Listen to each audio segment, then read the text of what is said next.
गुनावद ग्रामीण समूह जल प्रदाय योजना रतलाम जिले में ग्रामीण अंचल के लिए जीवनदायिनी साबित हुई है।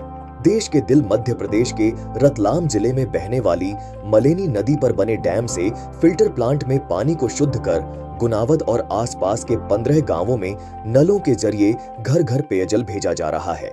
जल निगम की इस अति महत्वाकांक्षी योजना को नाबार्ड द्वारा वित्त पोषित किया गया है। नाबार्ड भारत सरकार का एक प्रमुख वित्तीय संस्थान है जो 1982 में स्थापित हुआ था।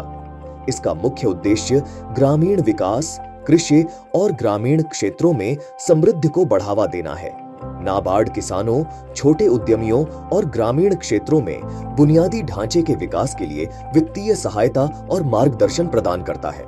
नाबार्ड इस तरह की परियोजनाओं को कार्यान्वयन करने के लिए पूरी तरह से प्रतिबद्ध है और जहां भी राज्य सरकार से हमें इस तरह की डिमांड आएगी, हम जरूर उसको पूरा करने की कोशिश करेंगे। शुद्ध पेयजल की उपलब्धता से इलाके में जीवन स्पंदन लौट आया है।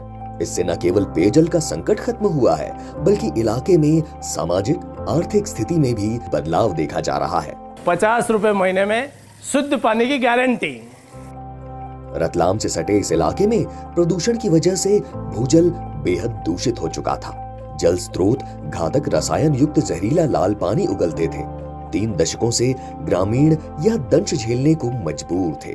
मीलों दूर से पानी लाना मानो नियति बन गई थी। दिन दिन भर पानी भरने से बच्चे शिक्षा से महरूम थे, तो दूसरे गांव के लोग इन गांव में अपनी बेटियां ब्याहने से बचते थे। मगर आज शुद्ध पेयजल की आपूर्ति से ग्रामीणों की मनमांगी मुराद पूरी हो गई, जिससे इलाके में सतरंगी उम्मीदें साकार हो उठी हैं। या लाल पानी वजह से छोरी नहीं देता था वर्गार में, ऐसी मुश्किल थी। हमें तो बढ़िया आराम हो गयो, खुशी खुशी छोरी दे, घर आंगना न लाइयो। पहला कूड़ा कूड़ाती पानी भरीन लाता था, अबे तो नल खोले में पानी पानी। जब हम मेरा रिश्ता लेके आए यहाँ पर तो देखा कि इस गांव में नर आते नहीं आते, फिर देखा तो हाँ नर आते हैं, तो फिर मेरा रिश्ता पक्का किया यहाँ पर। ये जो नर आते, यही हमारा महिला का असली सम्मान है। पहले पूरे दिन हम कुएं से पानी भरते थे, इसलिए मैं पढ़ाई सही से नहीं कर पाती थी। लेकिन अब हमारे घर में, हमारे गांव में नल लगने की वजह से मेरा टाइम बचता है और मैं पढ़ाई अच्छे से कर पाती हूँ। घरों तक पानी आने से मेरे कॉलेज जाने का सपना पूरा हुआ है और अब मैं कुछ बनकर दिखा पाऊंगी। वाकई यह सच है कि जल ही जीवन का आधार है। कृष्णा जैसी हजारों बेटे बेटियों के लिए यह योजना किस्मत की लकीरें बदल रही है। दूषित पेयजल से होने वाली जल जनित बीमारियों की भी रोकथाम हुई है। खुशहाल जीवन के साथ गुनावद ग्रामीण समूह जल प्रदाय योजना ग्रामीण परिवारों के लिए सुरक्षा चक्र बन चुकी है। पहले आए दिन हमारे पेट की बीमारियां वगैरह होती थी लाल पानी से। अब साफ सुथरा जो पानी आ रहा है उससे हमारे बीमारियां पेट की कम हुई है। पहले करीब हमारे साल के 17-18 हज़ार रुपये करीब लग जाते थे हॉस्पिटल में पेट की बीमारियों में। अब उसका थोड़ा चौथाई कम हो गया है। बाकी अब इतनी बीमारी का बनी है। साफ पानी आने की वजह से 50% मरीजों की कमी हुई है। पेयजल का दुरुपयोग रोकने के लिए गांव में महिलाओं के स्व सहायता समूह बनाए गए हैं। ये समूह जलकर वसूली के साथ ग्रामीणों को जागरूक भी करते हैं। महिलाएं जब जलकर वसूली के लिए घर घर जाती हैं, तो आसानी से राजस्व भी संग्रहित हो जाता है। इससे महिलाओं को आमदनी मिलने के साथ उनका आत्मविश्वास 7वें आसमान पर है। हमारे इस कार्य से हमारे घर वाले भी बहुत खुश है और हमें एक आत्मविश्वास मतलब जागा है कुछ करने का। मतलब वो हमारा हौसला भी बड़ा है कि हाँ कुछ कर सकते हैं।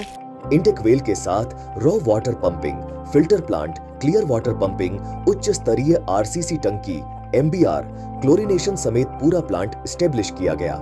लगभग 128 किलोमीटर लंबी पाइपलाइन बिछाकर 35 किलोमीटर क्षेत्र में बसे इन गांवों के हर घर तक पेयजल आपूर्ति का सफल क्रियान्वयन किया जा रहा है। इस योजना से 15 गांव में 28,630 लोगों की आबादी लाभान्वित हुई है। इन गांव में 5,726 नल कनेक्शन दिए जा चुके हैं। योजना की कुल क्षमता 2.8 MLD है। नाबार्ड द्वारा वित्त पोषित इस योजना की लागत 30.77 करोड़ है।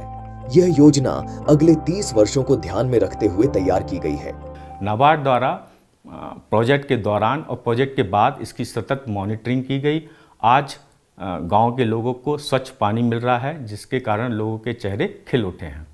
और ये अत्यंत सफल परियोजना है और इससे निश्चित रूप से इन गांवों के सामाजिक आर्थिक परिदृश्य में बदलाव आया है। NABARD has been supporting Jal Nigam from the beginning for financing such critical rural infrastructure projects. As of now, citizens of these 15 villages are getting clean drinking water on a regular basis.